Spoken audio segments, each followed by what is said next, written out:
തിരുവനന്തപുരത്ത് അപകടത്തിൽപ്പെട്ട കാറിനുള്ളിൽ കഞ്ചാവ് പൊതി കണ്ടെത്തിയിരിക്കുന്നു. പോലീസ് മാറനെല്ലൂർ കൊറ്റമ്പള്ളിയിൽ അമിത വേഗതയിലെത്തി അപകടമുണ്ടാക്കിയ കാറിലാണ് കഞ്ചാവ് കണ്ടെത്തിയത്.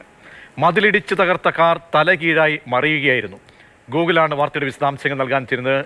ഗൂഗിൾ, ഇത് ആരുടെ ഉടമസ്ഥയിലുള്ളതാണ്? ആരൊക്കെ ആയിരുന്നു ആ വാഹനത്തിൽ ഉണ്ടായിരുന്നത്? അതിൽ നിന്നും ലഹരി കണ്ടെത്തി എന്ന് പറയുമ്പോൾ ഞെട്ടിപ്പിക്കുന്ന സംഭവമാണ്. ഡീറ്റെയിൽസ്.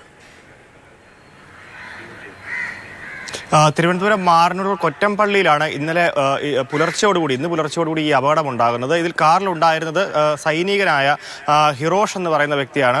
ഇയാളാണ് കാർ ഓടിച്ചിരുന്നുള്ളതാണ്. അമിതമായി മദ്യപിച്ച് കാർ ഇത്തരത്തിൽ പോകുന്ന വഴി മതിലിൽ ഇടിച്ചു കയറ്റുകയായിരുന്നു. രണ്ടുപേരാണ് കാറിലുണ്ടായിരുന്നത്. അപകടത്തിൽപ്പെട്ട കാർ തലകീഴായി മറിയുകയും ചെയ്തു. തുടർന്ന് കാട്ടാക്കട പോലീസ് നടത്തിയ അന്വേഷണത്തിലാണ് കാറിന്റെ ഡിക്കിയിലും അതേപോലെ തന്നെ പിൻ സീറ്റുകളിലും കഞ്ചാവ് പൊതികൾ കണ്ടെത്തുന്നത്. വലിയ അളവിലല്ല എന്നുള്ളതാണ് അറിയാൻ സാധിക്കുന്നത്. സൈനികൻ തന്നെയാണ് ഇത്തരത്തിൽ ഈ കാറിൽ കഞ്ചാവ് കടത്തിയതെന്നുള്ളതാണ് അറിയാൻ സാധിക്കുന്നത്. ഇരുവരും ഇപ്പോൾ തിരുവനന്തപുരം മെഡിക്കൽ കോളേജ് ആശുപത്രിയിൽ ചികിത്സയിലാണുള്ളത്. ഇരുവരുടെയും പരിക്കുകൾ ഗുരുതരമല്ല എന്നുള്ളതാണ്. എന്തായാലും ഇരുവരെയും വൈദ്യപരിശോധനയ്ക്കായി Kattakada police Thiruvananthapuram medical college ആശുപത്രിയിലേക്ക് മാറ്റുകയും ചെയ്തിട്ടുണ്ട്. എന്തായാലും ഇവരുടെ അറസ്റ്റ് രേഖപ്പെടുത്തുന്നതാണ്.